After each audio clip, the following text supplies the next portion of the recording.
Pasangan Anies Mohaimin terkait hasil pemilu presiden 2024.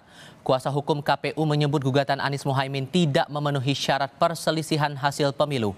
KPU meminta MK menolak gugatan Anies Mohaimin yang dinilai tidak jelas karena tidak mengarah pada perselisihan perolehan suara. KPU pun meminta MK menolak gugatan kubu Ganjar Mahfud karena tidak memuat perbandingan jumlah suara yang ditetapkan KPU dan versi pemohon. Jikapun dalil pemohon terkait hasil pemilu yang dimasukkan dalam permohonan, pada halaman 16 permohonan hanya memasukkan rekapitulasi suara pemilihan presiden dan wakil presiden yang ditetapkan oleh termohon tanpa menyandingkan dengan hasil perolehan suara menurut pemohon. Bahwa berdasarkan hal-hal tersebut di atas, materi muatan permohonan pemohon bukanlah materi muatan perselisihan hasil pemilihan umum yang dapat diperiksa dan diputus oleh Mahkamah Konstitusi. Bahwa dengan demikian permohonan pemohon haruslah ditolak atau sekurang-kurangnya tidak dapat diterima.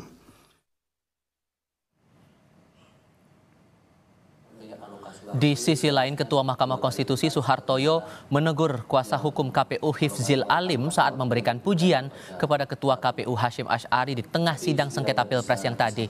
Suhartoyo meminta Hifzil tidak memberikan pernyataan di luar materi tertulis yang dibacakan dalam sidang. Eksepsi format permohonan.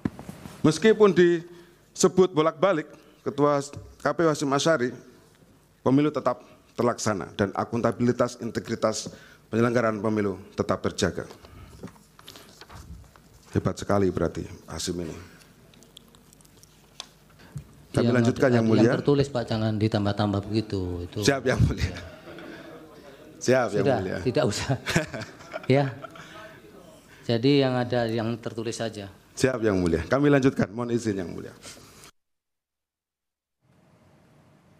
Di pihak lainnya, tim hukum TKN Prabowo Gibran, Otto Hasibuan mempertanyakan soal gugatan pemohon yang membawa dugaan pelanggaran administrasi pemilu, pidana pemilu, dan pelanggaran etik ke Mahkamah Konstitusi.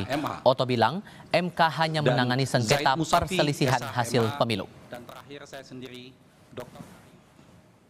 apakah tepat bila mana pemohon membawa seluruh persoalan sehubungan dengan perselisihan pemilu, baik yang berupa administrasi pemilu, pidana pemilu, pelanggaran kode etik penyelenggara pemilu, seluruhnya kepada Mahkamah Konstitusi, yang kita tahu terbatas kewenangannya untuk mengadili perselisihan yang terkait dengan jumlah suara hasil pemilu. Lebih-lagi, jangka waktu yang ditentukan oleh undang-undang untuk memutus suatu perkara perselisihan pemilu adalah hanya 16 hari. Asal dasar itu, hemat kami, permohonan akuo justru merupakan kemunduran dan suatu bentuk ketidakbijakan oleh pemohon yang berpotensi melanggar norma konstitusi. Perkembangan terbaru terkait sidang sengketa hasil Pilpres 2024 akan dilaporkan jurnalis Kompas TV Niputu Trisnanda langsung dari gedung MK di Jakarta Pusat. Selain mempertanyakan soal gugatan dari pelapor ini, sebetulnya dari pihak Prabowo Gibran mengharapkan apa dari MK atas gugatan yang dilayangkan oleh 01 dan 03 ini, Putu?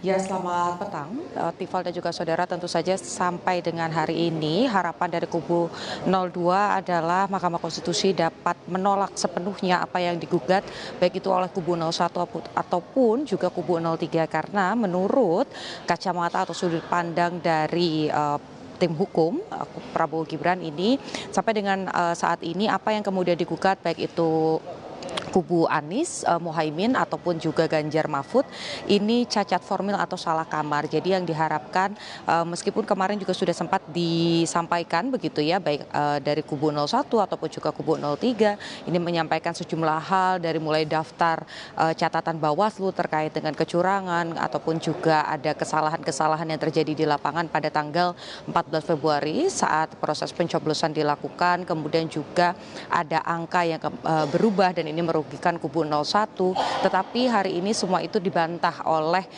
kubu 02, yakni Prabowo Gibran yang diwakili oleh kuasa hukum yang diketuai oleh Yusril Iza Mahendra, bahwa memang apa yang kemudian disampaikan ini salah kamar. Tadi juga disampaikan oleh salah satu tim kuasa hukum dari Prabowo Gibran, yakni Otto Hasibuan, bahwa apa yang disampaikan oleh kubu 01 dan 03 lewat gugatan ke MK selain salah kamar ini juga menggiring opini karena menurutnya pernyataan terkait Gibran dan juga Prabowo ini menang pemilu dipilih oleh masyarakat karena alasan diberikan bansos ini menyakitkan atau juga menciderai apa yang sudah dilakukan terutama bagi para pemilih Prabowo Gibran yang memang pada tanggal 14 Februari ini mencoblos keduanya.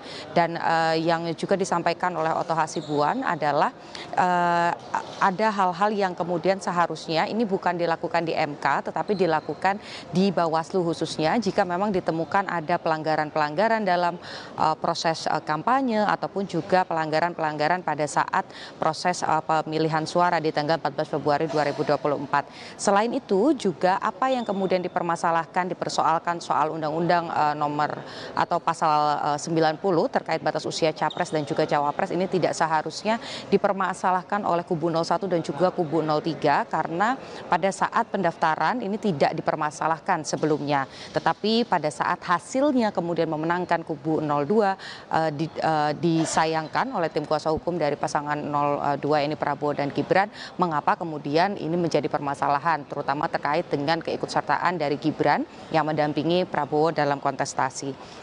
Dan yang kemudian juga tadi disampaikan ini berkaitan dengan sengketa kemudian pelanggaran administrasi ini juga merupakan ranah Bawaslu dan juga bukan ranah MK. Jadi secara keseluruhan yang diminta atau yang diharapkan adalah bisa kemudian menolak seluruhnya permintaan atau gugatan dari 01 dan juga 03. Kembali ke Anda, Tifal. Bagaimana kemudian tanggapan dari penyelenggara pemilu, entah itu KPU dan Bawaslu atas gugatan ini?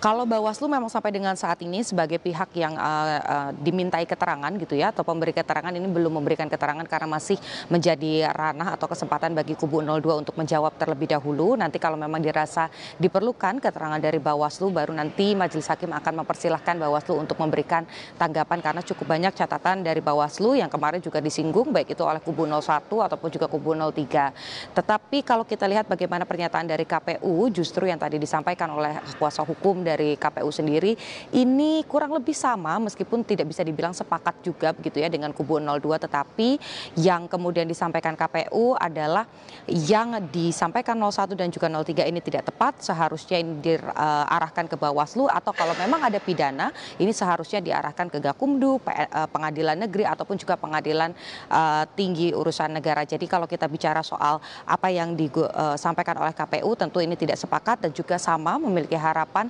agar majelis ini bisa menolak seluruhnya apa yang digugat baik oleh kubu 01 dan juga kubu 03. Kembali ke Anda di studio, Tifal. Dari Mahkamah Konstitusi Jakarta Pusat, Niputu Trisnanda melaporkan. Terima kasih.